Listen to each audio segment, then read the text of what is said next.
Assalamualaikum warahmatullahi wabarakatuh. Apa kabar anak-anakku? Sudah siap untuk belajar IPA?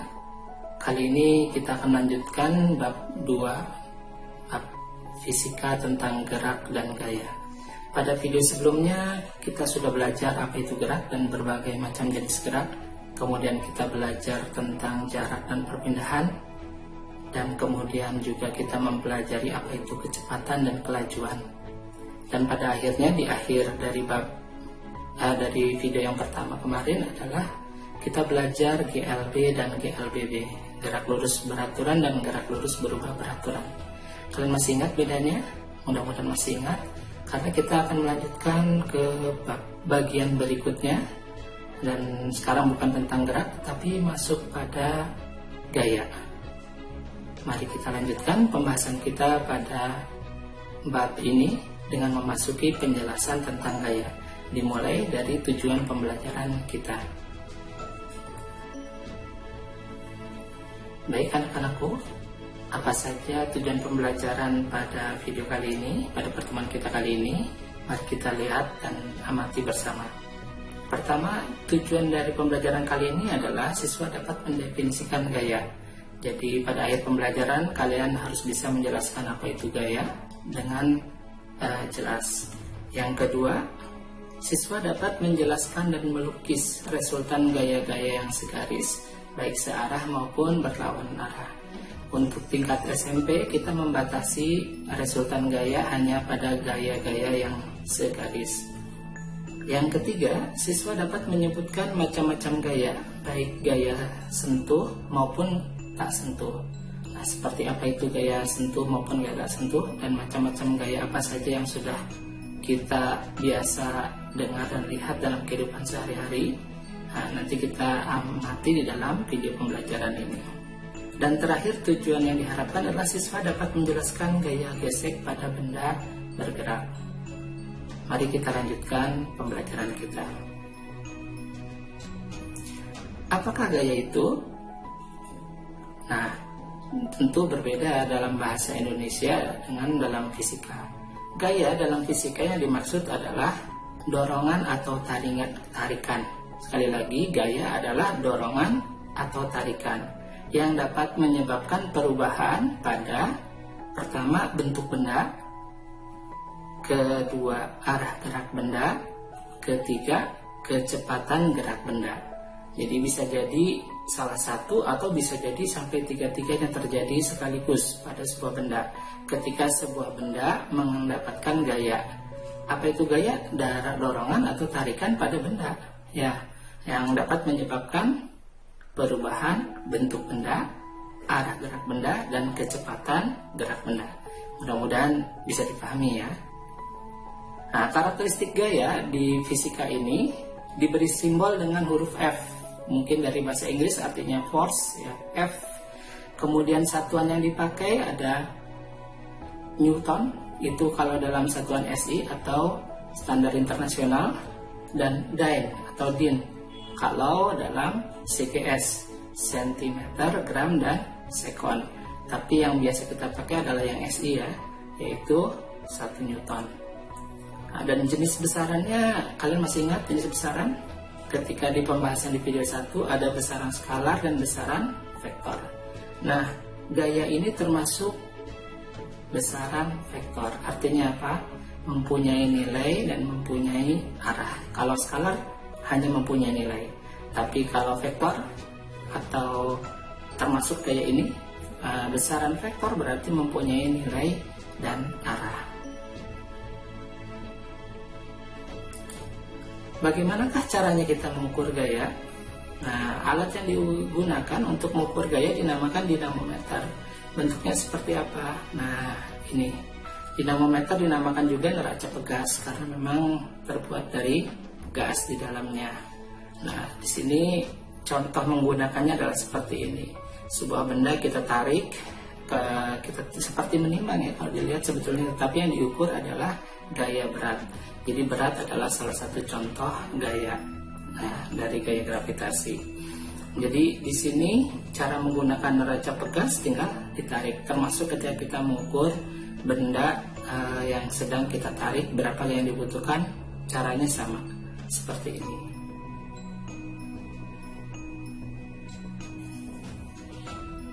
Lalu bagaimanakah cara kita menggambarkan gaya? Mari kita ikuti penjelasan berikut. Pertama, gaya dilukiskan dengan anak panah. Kenapa begitu? Karena kalau anak panah mempunyai arah. Kita ingat bahwa gaya termasuk besaran vektor sehingga mempunyai nilai dan arah. Kemudian titik pangkal panah adalah titik tangkap dari gaya. Sementara panjang anak panah menggambarkan besar atau nilai dari gaya tersebut. Arah panah menunjukkan arah gaya. Mari kita lihat contohnya. Ini adalah contoh penggambaran sebuah gaya F. Force gaya ini di sini di pangkalnya adalah titik tangkap gaya. Kemudian tanda panah tadi menunjukkan kemana arah gaya. Nah, ketika kita membuat dalam skala, maka di sini kita bisa membuat sebuah skala. Misalkan di sini Bapak beri contoh panjang seperti ini, kita lambangkan dengan 5 Newton. Sehingga kalau kita akan membuat 10 Newton, berarti panjangnya 2 kali dari gambar anak panah ini. 15 Newton 3 kalinya, ya, dan seterusnya. Nah, sekarang mari kita lihat bagaimana panjang yang digambarkan oleh contoh ini.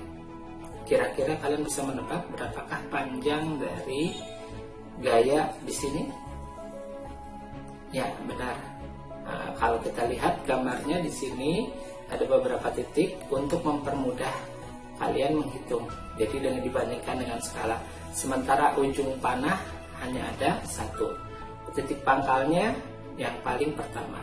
Di sini sehingga kalau digambarkan seperti ini, panjang gaya yang dimaksud adalah 5 Newton ditambah 5 Newton ditambah 5 Newton ditambah 5 Newton sehingga totalnya menjadi 20 Newton. Nah, kira-kira seperti itu bagaimana kita menggambarkan gaya di dalam sebuah skema nanti ketika kita akan menyelesaikan sebuah soal. Selain itu, untuk menggambarkan gaya ini ada kesepakatan yang sudah dipakai oleh para ahli, para ilmuwan, ya, anak-anak. Nah, di sini disepakati biasanya yang digunakan adalah kalau kita menggunakan arah ke kanan atau ke atas, maka gaya dianggap sebagai bernilai positif. Sementara kalau arah dari gaya ke kiri atau ke bawah, maka gaya kita anggap sebagai bernilai negatif. Nah, kesepakatan ini akan mempermudah kita kalau kita nanti menghitung resultan gaya dalam sebuah soal ketika di dalam gambar. Ingat, ke kanan positif, ke kiri negatif, ke atas positif, ke bawah negatif. Berikutnya kita berbicara tentang resultan gaya. Apa itu resultan gaya? Tadi Bapak sudah bilang, tapi baru sekarang kita akan bahas. Resultan gaya adalah gaya pengganti dari 2 atau lebih gaya yang bekerja pada satu benda. Jadi ketika satu benda mengalami beberapa gaya, maka total dari semua tadi jika digantikan dengan satu gaya namanya resultan gaya. Nah, di sini terlihat di ilustrasi ini ada 2 orang anak, satu mendorong, satu menarik. Itu ingat definisi gaya, ya, tarikan atau dorongan. Jadi di sini mereka bekerja sama untuk menggerakkan kotak. Nah, di sini misalkan anak yang berbaju hijau memberikan gaya F dan anak yang baju merah juga menggunakan gaya F. Nah, pada kasus ini kita hanya belajar gaya-gaya yang segaris, maka kita bisa mempunyai 2 kemungkinan. Pertama adalah jikalau gaya-gaya segaris yang searah. Kalau kita lihat di ilustrasi ini, mereka berdua meskipun satu mendorong, satu menarik, akan tetapi dua-duanya mengarah pada arah yang sama, yaitu arah ke kanan. Ya, sehingga kalau digambarkan, misalkan anak berbaju hijau itu menggunakan F1, dia 8 Newton, sementara anak yang berbaju merah atau orange ini dia menggunakan gaya 5 Newton, sama-sama ke arah kanan. Nah, apa yang terjadi resultan dari 2 gaya yang searah ini? ternyata resultannya adalah 13 Newton. Jadi ini adalah penjumlahan dari 8 Newton dengan 5 Newton.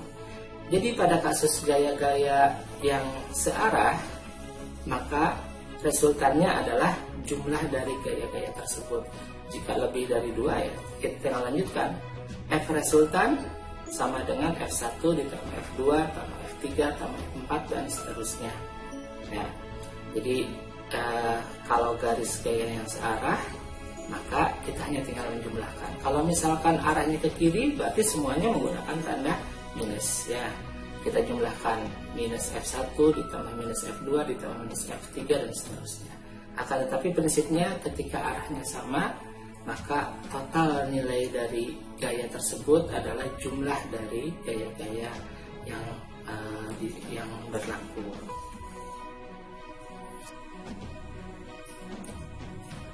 Pada kasus kedua, kita akan mendapatkan bahwa ada gaya-gaya yang segaris tapi berlawanan arah. Nah, contohnya pada ilustrasi ini adalah dua kelompok anak yang sedang melakukan tarik tambang.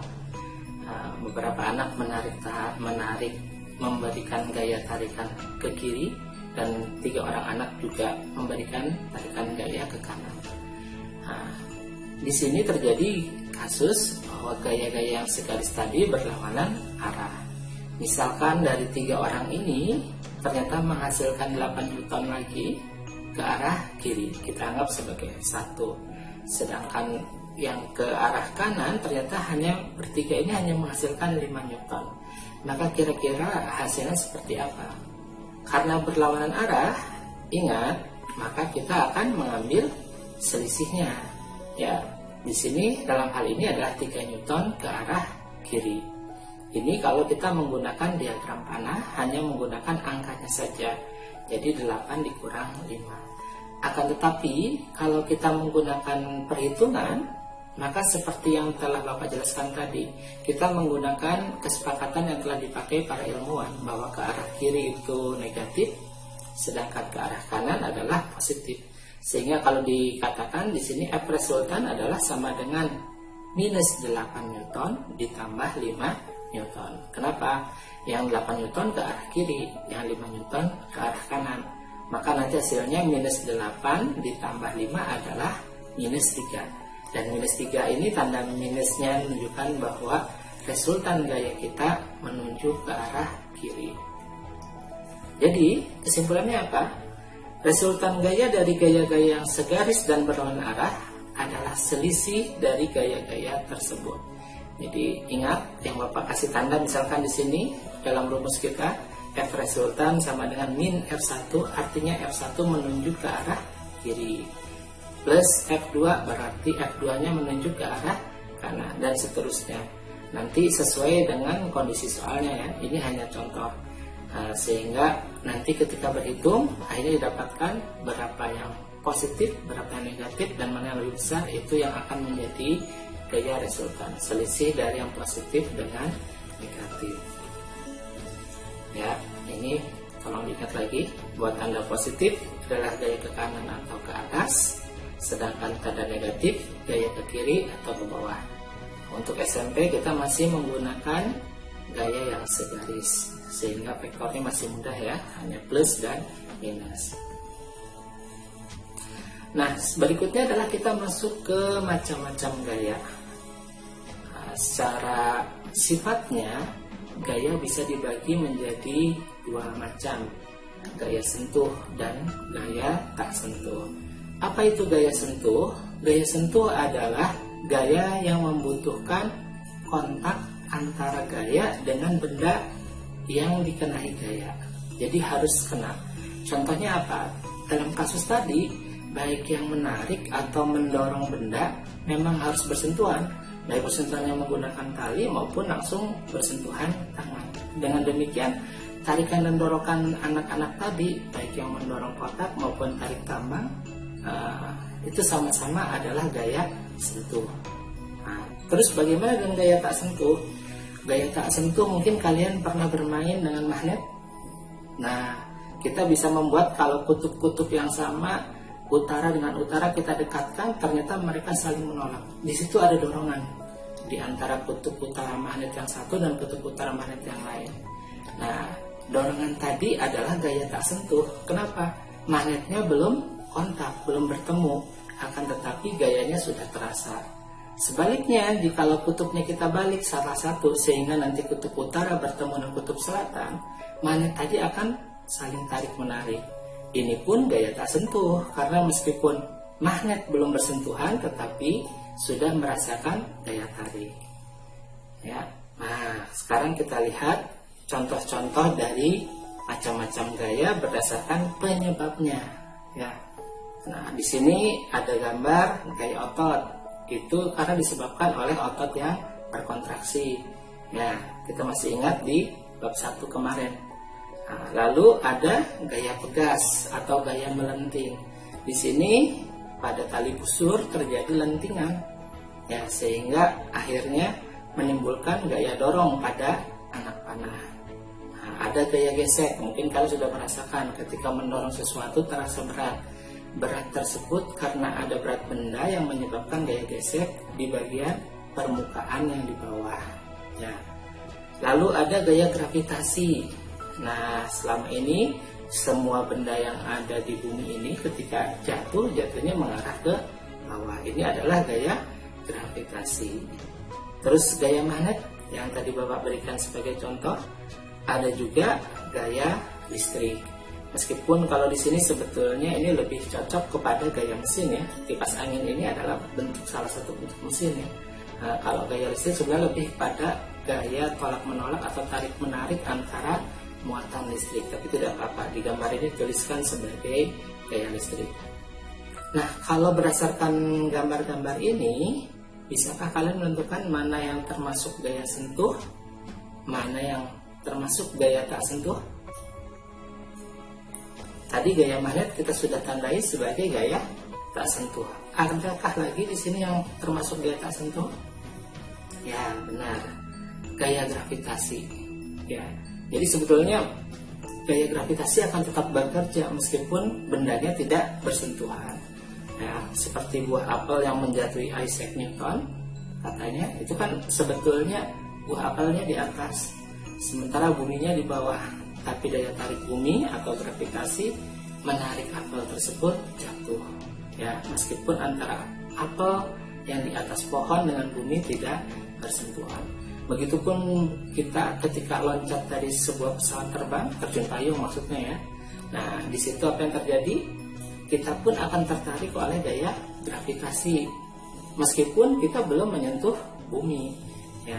Jadi gaya gravitasi adalah salah satu contoh dari gaya tak sentuh. Ya. Nah, kalian bisa sebutkan macam-macam gaya yang lain yang mungkin nanti kalian masukkan, termasuk gaya sentuh atau gaya tak sentuh. Nah, bagaimana dengan gaya gesek? Di sini ada ilustrasi. Ingat tadi alat untuk mengukur gaya adalah neraca pegas atau dinamometer. Sebuah balok kayu yang sama, pertama ditarik di atas kaca dan kemudian yang di bawah ditarik di atas triplek. Kira-kira menurut kalian yang manakah yang membutuhkan gaya yang lebih besar? Ya, tentu gaya yang triplek yang akan membutuhkan gaya lebih besar. Kenapa begitu? Karena di triplek permukaannya lebih kasar daripada kaca. Nah, sifat yang membuat balok kayu ini susah bergerak karena permukaan di bawahnya itu disebut dengan gaya gesek. Mari kita perjelas sebagai berikut. Gaya gesek adalah gaya yang timbul dari gesekan dua permukaan yang tidak rata. Ya, dalam hal ini antara balok kayu dengan kaca dan yang di bawah balok kayu dengan triplek. Nah, ini menimbulkan gaya gesek.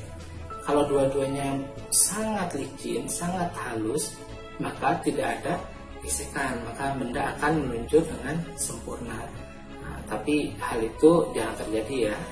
Nah, besar gaya gesek bergantung pada kasar dan halusnya permukaan benda yang saling bergesekan. Ingat, bergesekannya antara dua benda, berarti permukaan dari keduanya akan menentukan besarnya gaya gesek. Semakin halus maka akan semakin kecil gaya gesek. Semakin kasar maka akan semakin besar gaya gesek. Dan kita akan semakin sulit untuk menggerakkan balok kayu dalam hal ini. Kenapa? Karena permukaannya sangat kasar sehingga hasilnya gaya geseknya besar dan kita membutuhkan tenaga yang lebih besar untuk mendorong atau menarik balok kayu. Berikutnya, gaya gesek yang terjadi sebelum benda bergerak disebut gaya gesek statis. Jadi ketika kita akan mendorong lemari, mendorong kotak, mendorong mobil, ketika belum bergerak kita berusaha mendorong dan itu belum bergerak, maka disebut dengan gaya gesek statis. Ya. Sementara ketika akhirnya kita berhasil menggerakkan kotak atau mobil yang kita dorong tadi, maka gaya gesek yang terjadi gaya gesek yang terjadi setelah benda bergerak disebut gaya gesek kinetis. Maaf, di sini salah ketik ya. Harusnya yang gaya gesek kinetis ini adalah setelah benda bergerak. Karena kinetis artinya bergerak. Sehingga gaya gesek kinetis adalah gaya gesek yang terjadi setelah benda bergerak. Nah, mana yang lebih besar di antara gaya kinetis atau gaya gesek kinetis atau gaya gesek statis? Mungkin kalian juga pernah merasakan bahwa ketika mendorong mobil yang berat pertama kalinya ya. Jadi ketika didorong pertama itu membutuhkan tenaga lebih. Dan ketika sudah berjalan itu lebih mudah, lebih enteng. Nah, dalam hal ini memang demikian adanya. Jadi gaya gesek statis selalu lebih besar dari gaya gesek kinetis.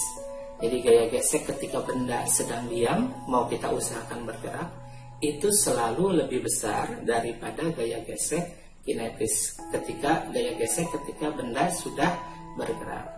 Nah, sehingga memang kita membutuhkan tenaga awal yang lebih besar dibandingkan untuk mengatasi gaya gesek dibandingkan ketika benda telah bergerak. Nah, gaya gesek statis kinetis ini selalu berlawanan arah dengan resultan gaya dan arah gerak benda. Ya, mungkin kalian sudah memahami ya. Misalkan kita mendorong lemari ke kanan, nah, kita tetap merasakan ada yang melawan, seakan-akan ada gaya ke kiri yang menahan kita. Ya udah, kalau begitu kita balik, kita dorong dari arah kiri. Ternyata gaya geseknya juga akan berbalik. Sekarang gaya geseknya ke arah kanan.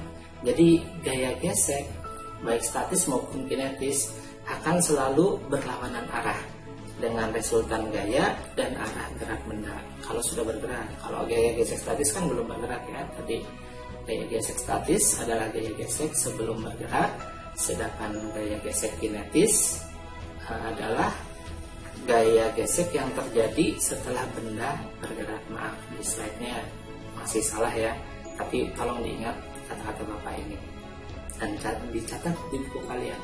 Nah, bedanya gaya gesek statis dan gaya gesek kinetis. Terus mana yang lebih besar dan bagaimana arahnya tadi ya, sehingga kalian paham apa yang terjadi dengan gaya gesek.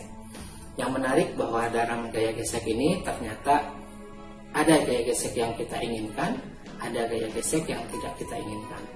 Contoh yang paling mudah gaya gesek yang kita inginkan adalah ketika kita menggunakan motor.